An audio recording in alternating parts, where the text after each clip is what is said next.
এসব দেশের বিপক্ষে ম্যাচ না খেলে বর্তমান বাংলাদেশ দলের বিপক্ষে কি ম্যাচ খেলা উচিত আর্জেন্টিনার? এই প্রশ্ন অবান্তর হলেও খুব বেশি অযৌক্তিক নয়, কেননা এবার মৌরিতানিয়ার বিপক্ষে খেলতে নামছে আর্জেন্টিনা।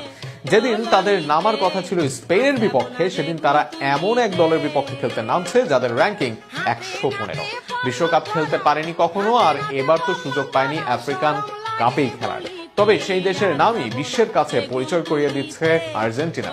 আরো থাকছে প্রতিবেদন। বিশ্ব চ্যাম্পিয়ন আর্জেন্টিনা জাতীয় ফুটবল দল আবারও আন্তর্জাতিক প্রীতি ম্যাচে মাঠে নামছে। তবে প্রতিপক্ষের নাম শুনে অনেক ফুটবল ভক্তই অবাক হচ্ছেন।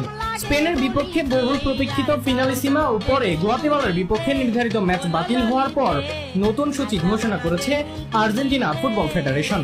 নতুন সূচি অনুযায়ী 27 মার্চ দিবাগত রাত অর্থাৎ 28 মার্চ ভোরে বুয়েনস আইরেসের ঐতিহাসিক লা বেম্বোনেরো স্টেডিয়ামে মুখোমুখি হবে আফ্রিকা